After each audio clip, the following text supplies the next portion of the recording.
amazing things. So, I wanted to do another video, and that's what I just do. I just press record, and it's like, okay, here's your face. Moving, we capture it. Mwahaha. Mwahaha, it's kind of, okay. Everyone knows how it works these days. Oh, wait, that's annoying. Yo. Anyway, so, whenever I say being a hippie, it's not like this abstract, I find kale from birds that fly into my mouth type of thing. It's actually really simple. It's like going back to natural things and like what kind of naturally is there. It almost teaches you that you don't need to spend money to even survive. I mean, there were people that survived years without money, like happily. And so my favorite thing is kind of like being outside. Like I'll come outside every single morning, even though it's, oh yeah, they cut down the yard. It's kind of chopped and sad looking, and I'll have to get a yard guy, but like I just imagine kind of planting stuff over there and being self-sustaining, like tomatoes and spinach and stuff like that. Because once you get into like the whole scary factor of it, like, oh yeah, eggs are coming from chickens living in tiny little holes and being super depressed and having themselves pumped with hormones, you're like, well, that's really scary, but what do I do about it? It's gotta be like super hard to get chickens out there, and so then you spend $5 on eggs. And they're like, oh, but the whole hospital bills later you're saving for it, and the eggs taste better, so that's kind of why I do it. But it is frustrating. Like a lot. And I mean, like, it's really easy to kind of think about it as, okay, so if you're getting fast food, and if you're eating fast food, and you're like, oh, that's cheaper. But the thing is, you're not getting a lot of nutrients, or really full. Like, I would eat it and be hungry so soon after, and my body would just be like, I don't accept food, get rid of food, go to waste area and just be gone. And you'd be hungry again and then you'd want more. So if you like spend that same amount, and I even did like a little calculation where it's not even that much more expensive, and you just like get grass-fed and happy food, and it's delicious. And so here, I'll show you what hippie kind of looks like. Oh, here's I was cooking for the week. Ooh, I kind of want to try that. And there's like some of the carrots and stuff, and then like I have my tea from the steeping room. I don't even know if that's organic. And like, there's my like coffee, because coffee's amazing. You just don't put sugar in it, and that's all supposed to be healthy. And then here's like my spice cabinet. I've got like Miss Dash and tons of Trader Joe's stuff because I trust them. It is hard to figure out who to trust. It really is. And then premium fish sauce. I didn't even make sure that it was gluten-free, so I messed up there. And then I got some of the coconut aminos. I'm like a college student. I just kind of spent my budget on all this stuff. And then balsamic vinegar, sake dry. I still need to drink that. I actually really like sake. I hope it doesn't go bad because it's already opened. Sesame oil, red hot wings. Oh my god, I'm so excited about that because I love buffalo. I only just get hot sauce and add butter to it, so it's really good. I just want it to be easy. And then artichokes, 21 seasoning salute. That stuff is the bomb. Man, I'm freaking all that stuff. Coconut milk. Oh, creamed coconut is so good. It's got all these great fats to it, and it's not even too expensive. Like, you can get it on Amazon, and you turn it into fat bombs, and, like, it satisfies you for so long. That stuff is amazing. And I love red wine vinegar. Oh, my God. You just, like, put that on salads. Or, like, I cooked this hot dog, and it was cool. So, I cooked the hot dog, and I put spinach in there, and then I just poured red wine vinegar on it, and I really love the taste of vinegar. So, and then lemon pepper, which kind of fails, because it's, like, what's so great about lemon pepper is the spice with the freshness of the lemon, not the lemon taste, you know, it's not, okay, that's making a lot of sense. Low carb taco seasoning, some no salt, because your electrolytes go down and you have to drink this stuff along with salt in your water. I know it sounds weird, but eventually it gets really easy and it tastes really good and you crave it, because you have to get your body to figure out what to crave, because whenever you get hungry, you're going to crave food, and if it only knows the food that you've been giving it, like fast food or whatever nutrient source you have, it'll crave that. I mean, it just makes sense. So what you could do is like redirect the cravings. Like you get hungry and you crave chicken or like something like that, and you like eat food. Don't try to ignore it. You know, just go have something whatever you consider healthy, or just go eat spinach. Everyone thinks spinach is healthy. Go have a spinach salad and redirect those cravings, and then add stuff like this whole experiment, like gnocchi. I don't know what to do with that. Dude, the bay leaves. I was looking for those for the roast. Oh well. And then these I've been finally able to eat. But in general, it's really hard to find granola bars. Like, you can just make them yourself. And they're better. I just haven't gotten around to that yet. Because I get so satisfied on just, like, the meats and the vegetables that I don't really think about making a low-carb version of stuff. And that's just glasses. I have a hot tub time machine glass because I thought it would be a good movie, and it turned out to be shitty, and now I'm kind of sad that I have that glass. And my mom got these glasses, and yeah, they've got my name on them, spelled differently, A-Y-N-S-L-A-Y, but that's still pretty cool. And I got 2 things of ramen, which I also probably will never eat. And then some like oils, wild mushroom and sage, roasted pumpkin seed oil. And all these things taste so freaking good. And then more of the creamed coconut, some vitamin green, which you just like put into your water and you stir it fast, and stupid freaking Pop-Tarts. I swear, I'll be happy. And eat those and just like mind chaos. Oh, and I got this red palm oil, which is supposed to be like really good, and it's organic and makes you happy. I haven't tried it yet, but I do miss the way fats feel, and just like you'll eat them and be like enjoying them while you're eating it, and then feel good after. And that's what I really miss and crave. God, I'm really thirsty. And then I've got like this little moment of spices in my like woman's one a day. I'm really bad at like actually remembering to take vitamins. Like I need to be working on probiotics, but I don't succeed at all hippie things. And I've got these prohibitors that I really want to use, but like all this stuff is like sugar free and keto. And I'm gonna go on and on about keto like it's the only healthy thing. There are other healthy things. Oh, this is also paleo. Really the only difference between paleo and low carb is like eating potatoes and honey and sweet potatoes, like kind of root vegetables and sweet stuff. And then here, okay, this is where I have a lot of stuff. This is like my keto world. I've got basil pesto, and okay, the creamed coconut is just everywhere, and then cinnamon sticks, which fell out of their package only like 20 minutes ago though, so still need to fix that. Feta dressing, whey protein, what is that, steak sauce? Oh, some G, which is like the new woohoo thing, and then some like sardines. No, not sardines. I think sardines are gross.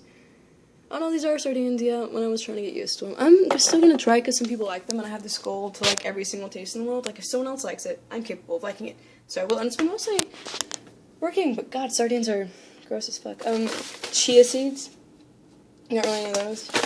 And hemp hearts. Woo! Okay, so hemp hearts is kind of what triggered me to be like kind of upset about all this, because I bought these hemp hearts and they're like $20, and from our hearts to you, sprinkle on salad, cereal, and yogurt, and you'll know the happiness of life.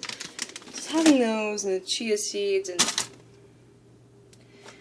there wasn't any epicness to it anymore. It got boring, I guess, and I was like, what is the point of spending all this money and doing all this work, and when everyone else is just doing everything else and seems happy and fine, and why am I trying to get people to do something healthier when they seem perfectly happy? And so I gave up and just kind of, did it. And I mean, you've kind of seen the results. And then, okay, so I've got artichoke antipasto and crunchy peanut butter with flaxen chia seed, and what is this? Oh, the Great Lakes flavored gelatin, and then apple cider vinegar. And see, you can still get so much stuff. Like, I think we have a problem with wanting everything that we forget to appreciate, like, what we have.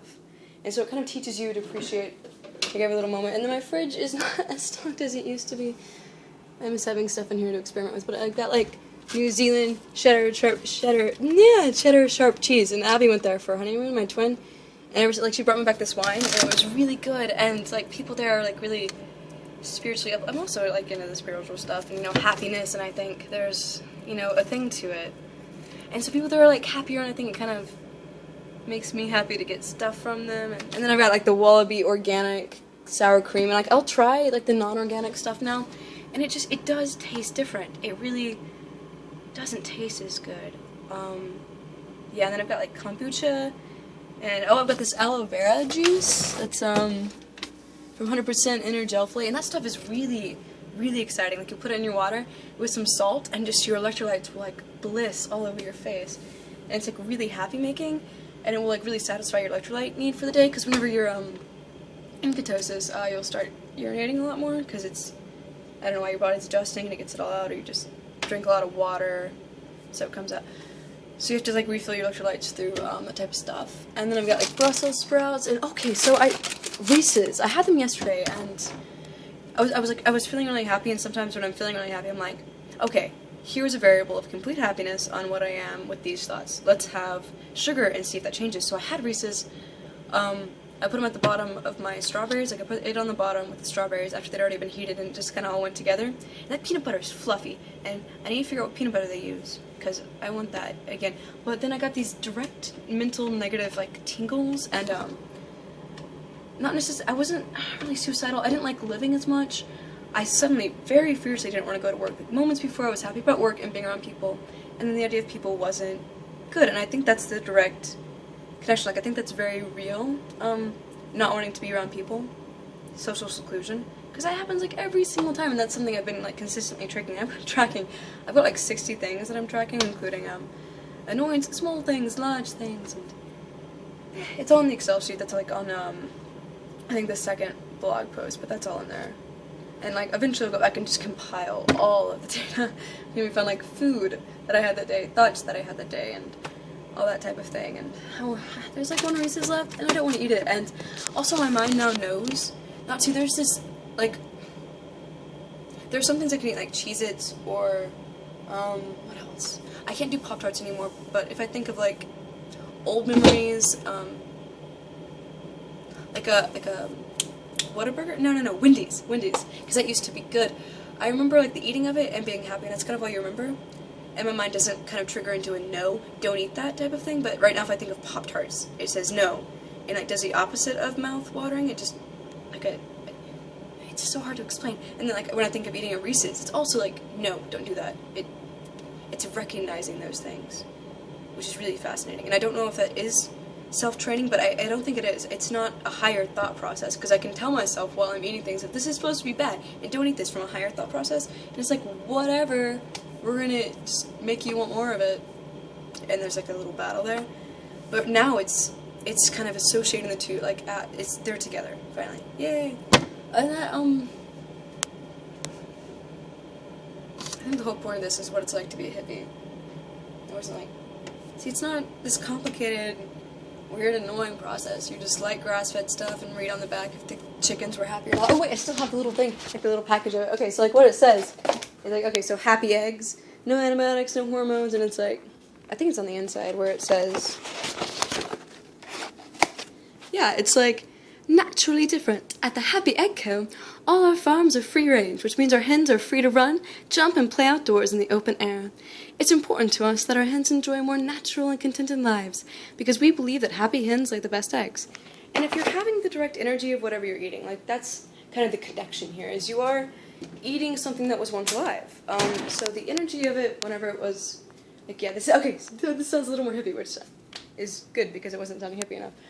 If you're eating something that was once dead, that means you're having the energy of it from whenever it was alive. Like, if you're eating a vegetable, how it was grown, and what it was around. Like, they even say that, like, if you talk to plants, they grow better. Even people that are just like, your hippies are so annoying. Like, it's kind of a thing.